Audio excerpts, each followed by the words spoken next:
Hello, everybody. Welcome to Tony the Mole Adams YouTube channel. We're back, and I promised I'd look like Frankenstein this week, but it's not too bad, actually. I just had a spot cut out, which I advise you always to get spots checked, and if something bleeds, go to the doctor as soon as you can. So I had a spot cut out, but I actually had the sutures out only yesterday, so I'm already on the road to recovery. But enough about me. The star of the show, Tony Adams. Tony, how are you? Yeah, doing well, Steve, and glad to see you've emerged from the other side and will be fit for the finals. Well, you know, they told me when I had the operation, you can't exercise for 2 weeks. Then I went back in yesterday, get the stitches out, and they said it's another 2 weeks. They lie to you. They lie to you. So if I don't drink, I'm on the wagon this month. If I don't drink but I don't exercise, I guess I just stay the same. Don't forget to like and subscribe, everybody. Now the Mole has a big. We've just had a game of footy as we record this. Tony, very quickly, the Dolphins win over Souths, high scoring second half.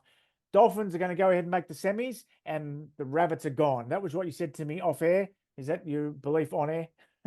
Well, I guess I have to stick with that, don't I, Steve?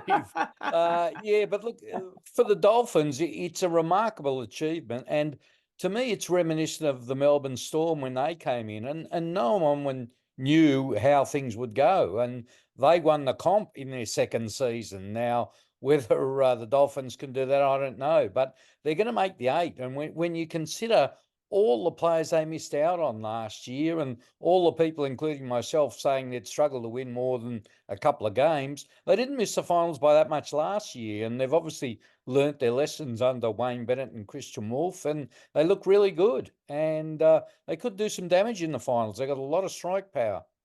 Okay, let's move right on to Tony's columns. And I think there's a couple to talk about this week. And don't forget, you can find the links to Tony's columns in the show description here on YouTube. Thanks for continuing to support us. The subscriber numbers are going up. The views are great. Awesome. We're very happy with them. Tony, Parramatta Junior League, you've been covering this story. And I know that we have in European soccer, we have games played behind closed doors, but I never thought we'd see it in rugby league in Sydney. But that might be about to happen. Yeah, that's right. It's a sad state of affairs, Steve, but things have got so bad with abuse of officials and players. And it's not by the players, it's by the parents. And you talk to a lot of these junior league clubs, and the parents are the problem. They just give it to the players, they give it to the fans of the other team. They give it to the referee, and the referee, we're talking under 13 football here, Steve. The referee is often, only 15 or so himself, and he gets abused on occasions. He gets physically attacked or certainly physically threatened. And so, one official I know from the Greystanes Club is pleading for certain games against serial offending clubs to be played behind closed doors. So a very sad sign of the times. Rotten state of affairs, rotten. Now, interesting yarn that you've got about Chad Townsend going from North Queensland to the Roosters and about the backstory to that and why that signing happened. And this story we're less than a week from Origin. It's got a bit of an Origin angle or tinge to it, this story, Tony. Yeah, that's right. And it's just something someone from the Roosters told me. I think everyone was taken by surprise when Chad signed with the Roosters. He's uh, towards the tail end of his career. He's not your typical Roosters signing. I think we could certainly say that. But I was told that the theory behind it is that the Roosters believe Daly Cherry Evans is going to retire from rep footy after Origin next week. And if that's the case, then Sam Walker from the Roosters is very likely to be the next man up for the Maroons, which is going to leave the Roosters short of a halfback for a big slice of next season. And enter Chad Townsend. So the angle I took was Chad should probably send Daly Cherry Evans a little thank you card because it's his likely retirement that earned Chad a contract at the Roosters. There you go. We're looking forward to seeing if that in fact comes to pass next Wednesday. A NRL coach's own club was encouraging him to apply for the Parramatta job. Is that right? Uh, Not exactly. No. he was pushed by a third party, shall we Right. say, a manager, Okay. towards the job. It's a coach of a struggling club. He obviously doesn't want to be named, but I think if you do your detective work, it's not too hard to work out.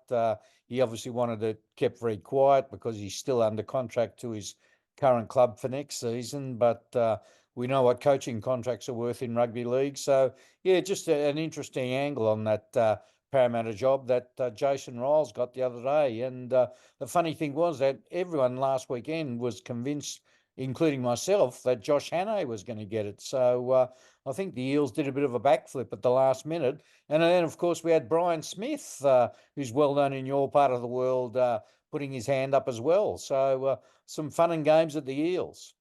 Now, I reckon when you Google the Mal Meninga or the Jonathan Thurston or the Kalen Ponga of the future, you will actually find the first mention of these players in your column and on this YouTube channel, because you're the first to mention a lot of players who go on to big things.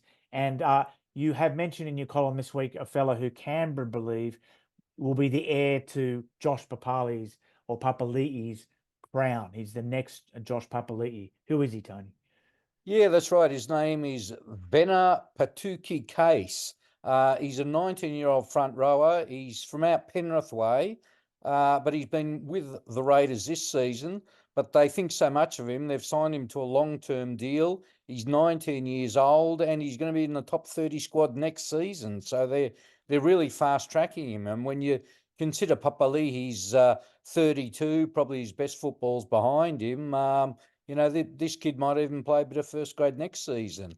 And just to go with what you said a minute ago, you know how you get your memories come up on Facebook every day. I got one the other day from a story I wrote about 15 years ago saying, watch out for a young nephew of the great Yvonne Goolagong, who could be a good rugby league player. His name, Latrell Mitchell. So there you go.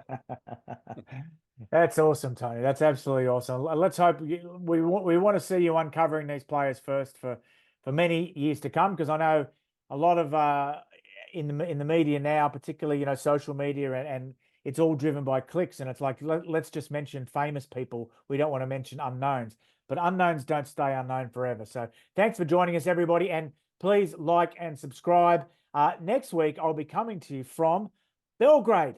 I'm going to the European Under-19 Championships in Belgrade. So, and then the week after that, be possibly back in France. So they'll try to have a nice, not just a hotel room. We had complaints about the toilet in the background. So I'll try to like sit outside in a cafe with a bit of scenery in the background next week and the week after. But thanks very much, Tony, and enjoy the rest of the weekend of footy.